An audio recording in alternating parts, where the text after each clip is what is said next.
Picture this. You're standing outside the gates of hell itself, Auschwitz concentration camp. Nazi guards are dragging prisoners inside to face torture, starvation, and death. Everyone on Earth is trying to escape this nightmare, but you're trying to break in. You've voluntarily gotten yourself arrested by the Nazis, knowing they'll send you to the most horrific place on Earth. Why? Because sometimes the only way to fight monsters is to live among them. This isn't a story about survival. This is about the most insane military mission in human history. One Polish officer who decided that gathering intelligence was worth sacrificing his freedom, his safety, and possibly his life. By the end of this video, you'll understand how Witold Pilecki didn't just survive Auschwitz. He conquered it from the inside and became the first person to tell the world the truth about the Holocaust. It's September 1940, Warsaw, Poland. The Nazi war machine has crushed Polish resistance with terrifying efficiency. Hitler's forces control everything: the government, the military, the streets. Most Polish patriots are either dead in hiding or have fled the country. But Captain Witold Pilecki isn't most people. This 39-year-old cavalry officer has been watching his homeland suffer under Nazi occupation for over a year. He's seen friends disappear, families destroyed, and his entire culture being systematically erased. The Nazis have been arresting Polish intellectuals, officers, and leaders, sending them to a mysterious new camp called Auschwitz. No one knows what happens there because no one ever comes back. Polish underground resistance desperately needs intelligence about this camp. They need to know what the Nazis are doing to their people. They need someone on the inside who can organize resistance and gather information. The problem is obvious. Getting into Auschwitz means certain death. No sane person would volunteer for such a mission. That's exactly why Pilecki knew he had to do it. While every rational person was trying to avoid Nazi attention, Pilecki was planning to attract it deliberately. He would get himself arrested, transported to Auschwitz, and then build a resistance network inside the most secure prison in Nazi Germany. The plan was absolutely insane. If the Nazis suspected he was a Polish officer, they would execute him immediately. If other prisoners discovered he had come voluntarily, they might kill him as a suspected informant. If his resistance activities were discovered, he would face torture worse than death. But Pilecki had made his choice. Someone had to witness what was happening in Auschwitz. Someone had to fight back. Someone had to prove that even in hell, the human spirit couldn't be broken. Pilecki spent weeks preparing for his voluntary capture. He studied Nazi arrest patterns, identified the best location for his accidental arrest, and prepared a false identity that would get him sent to Auschwitz without raising suspicion. On September 19, 1940, he walked into a deliberate Nazi roundup in Warsaw's Zoliborz district. While everyone else was running from the Nazi dragnet, Pilecki calmly walked toward it. He had no weapons, no escape plan, no backup, just an unshakable determination to complete his mission. The Nazis arrested him along with hundreds of other Poles, exactly as he had planned. Under his false identity as Tomasz Serafiński, he was processed like any other prisoner. The Nazi guards saw just another Polish troublemaker who needed to be removed from society. They had no idea they had just captured one of the most dangerous men in occupied Europe. Dangerous not because of his weapons or his strength, but because of his mind and his unbreakable will. During the brutal transport to Auschwitz, packed into cattle cars without food or water, Pilecki carefully observed everything. The routes, the procedures, the guard rotations, the weaknesses in Nazi security. While other prisoners prayed for survival, Pilecki was already planning his campaign of resistance. He had successfully infiltrated the most secure Nazi facility in Europe. Now the real work would begin. Auschwitz in 1940 was a nightmare beyond human imagination. Prisoners were worked to death, beaten for sport, experimented on like laboratory animals, and murdered for the entertainment of guards. The Nazi system was designed to break human beings, physically, mentally, and spiritually. New arrivals were immediately stripped of their names, their possessions, their dignity, and their hope. They became numbers tattooed on their arms, existing only to serve Nazi purposes until they died. But Pilecki wasn't a typical prisoner. While others focused on basic survival, his mind was analyzing every detail of the camp's operation. He memorized guard schedules, identified key positions, and studied the camp's weaknesses. More importantly, he began identifying other prisoners who still had fight left in them. Men who hadn't yet been broken by Nazi brutality.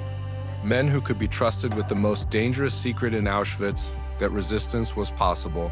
The psychological challenge was enormous. Pilecki had to appear broken and defeated to avoid suspicion from guards, while secretly maintaining his strength and determination. He had to blend in with terrified, starving prisoners while quietly building a network of resistance fighters.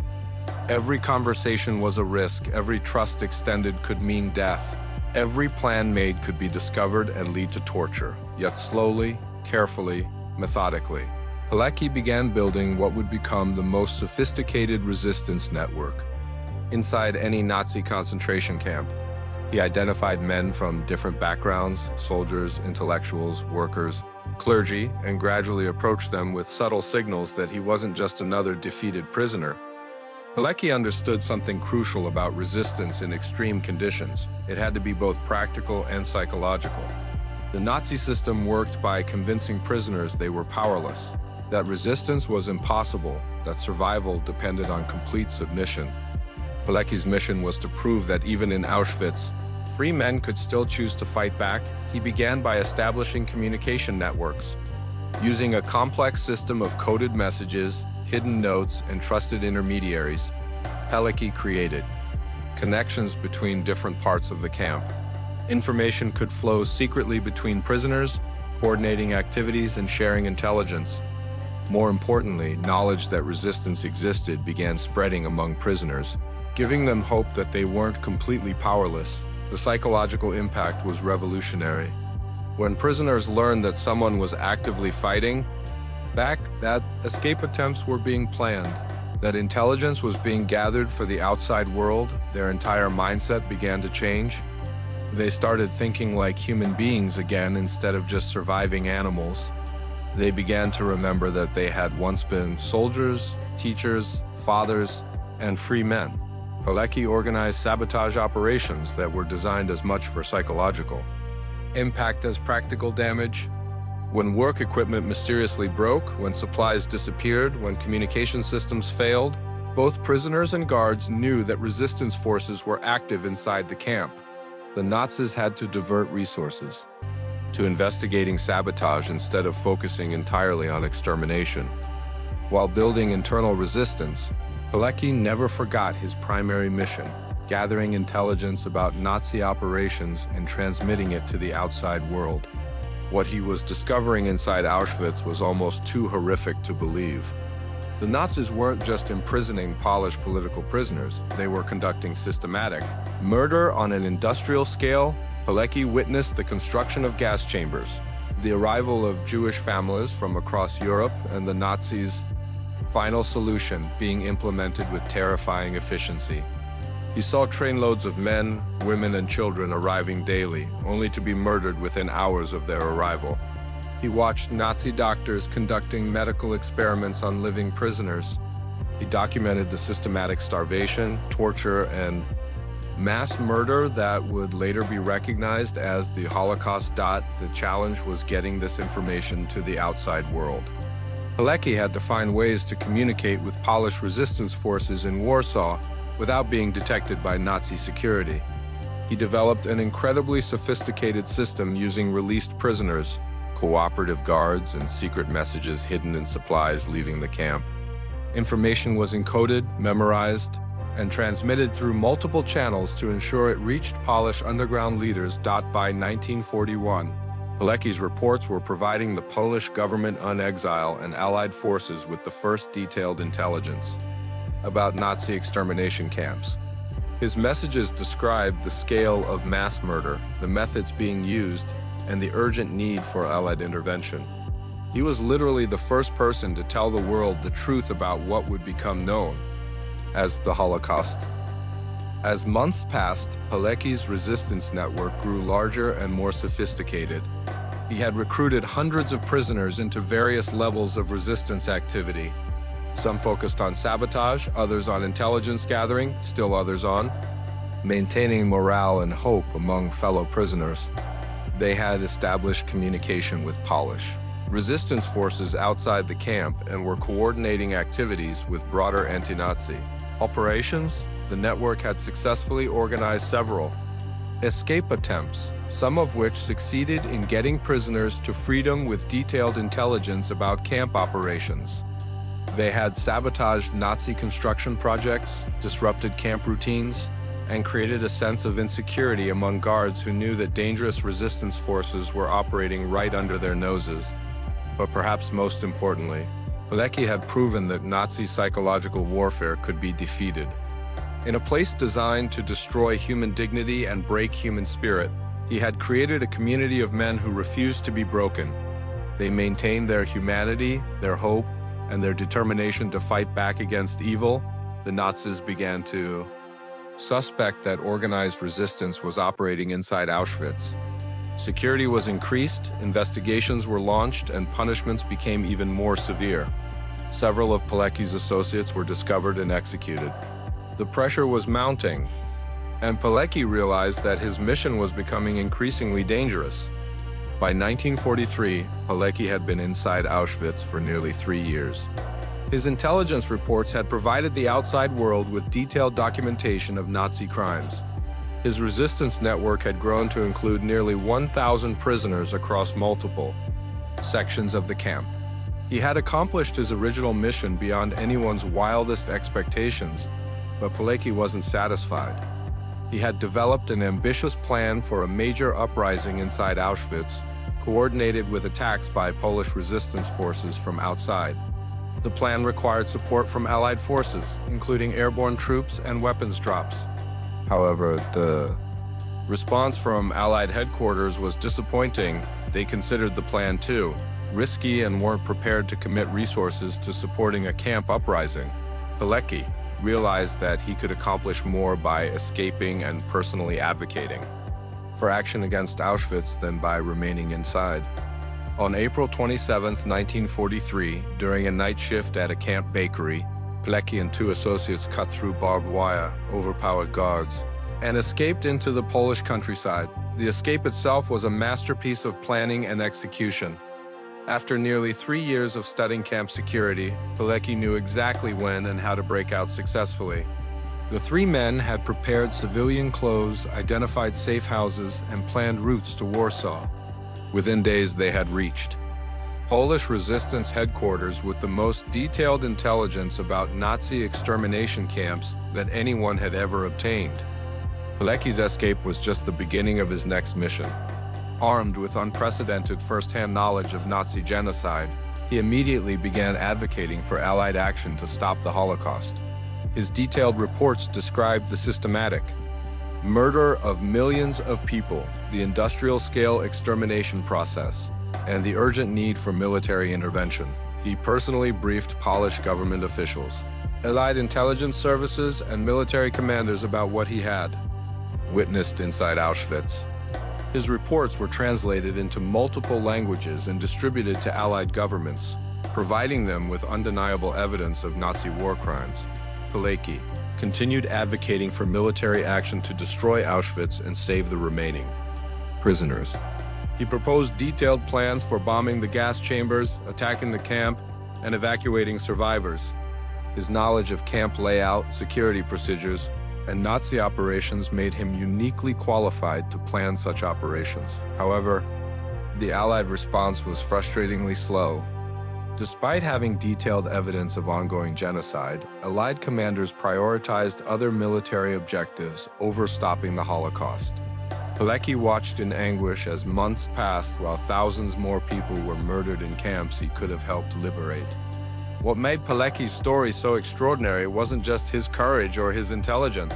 It was his unshakable conviction that fighting evil was worth any personal sacrifice. He had voluntarily entered hell, survived 3 years of Nazi brutality, built a resistance network that saved lives and gathered intelligence, escaped when others thought it impossible, and continued fighting for justice even when the world seemed indifferent to the suffering he had witnessed. After the war, Pilecki's story should have made him a hero celebrated around the world.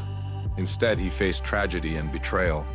The communist government that took control of Poland after the war considered him a threat because of his loyalty to the pre-war Polish government and his knowledge of Soviet crimes as well as Nazi ones. In 1948, Pilecki was arrested by communist authorities, tortured, subjected to a show trial, and executed as an enemy of the state.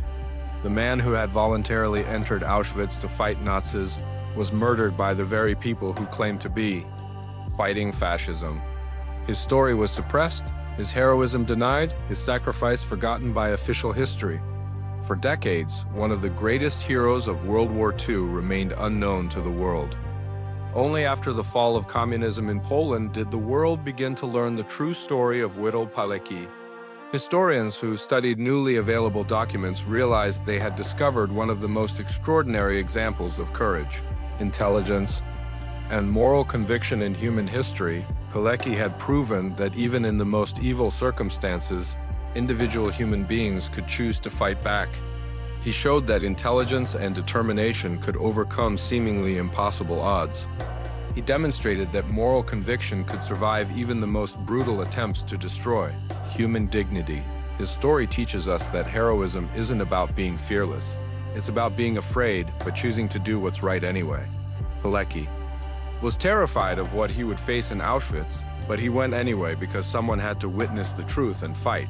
Back against evil, he proved that one person really can make a difference, even against the most powerful forces of evil. His intelligence reports provided the world with undeniable evidence of the Holocaust. His resistance network saved lives and maintained hope in the darkest place on Earth. His escape proved that Nazi security could be defeated by careful planning and unshakable determination. Pilecki's story reminds us that in every generation, ordinary people face choices between comfort and courage, between safety and justice, between looking away from evil and confronting it directly. Most people, understandably, choose safety and comfort. But a few individuals decide that some things are more important than personal security when you face your own impossible choices. When you have to decide whether to speak up against injustice, whether to take risks for what you believe in, whether to sacrifice your comfort for someone else's welfare, remember Witold Pilecki. Remember that he walked voluntarily into hell because he believed that fighting evil was worth any personal cost. Remember that he proved one person with unshakable moral conviction can accomplish things that seem impossible. He showed that intelligence and courage can defeat brutality and oppression. He demonstrated that the human spirit can survive and triumph even in the most horrific circumstances. The next time someone tells you that individuals can't fight powerful systems, that resistance is futile, that evil is too strong to be defeated, tell them about the Polish officer who conquered Auschwitz from the inside. Tell them about the man who turned his imprisonment into a weapon against his captors. Tell them about Witold Pilecki, who proved that heroes don't need superpowers. They just need unbreakable moral courage. If this incredible story of sacrifice, intelligence, and unbreakable moral courage inspired you like it inspired me, smash that like button and subscribe for more incredible true stories of people who changed history through impossible acts of heroism. What other unknown heroes do you want me to uncover? Drop your suggestions in the comments below and I'll find the most inspiring stories of human courage that prove ordinary people can accomplish extraordinary things when they choose justice over safety.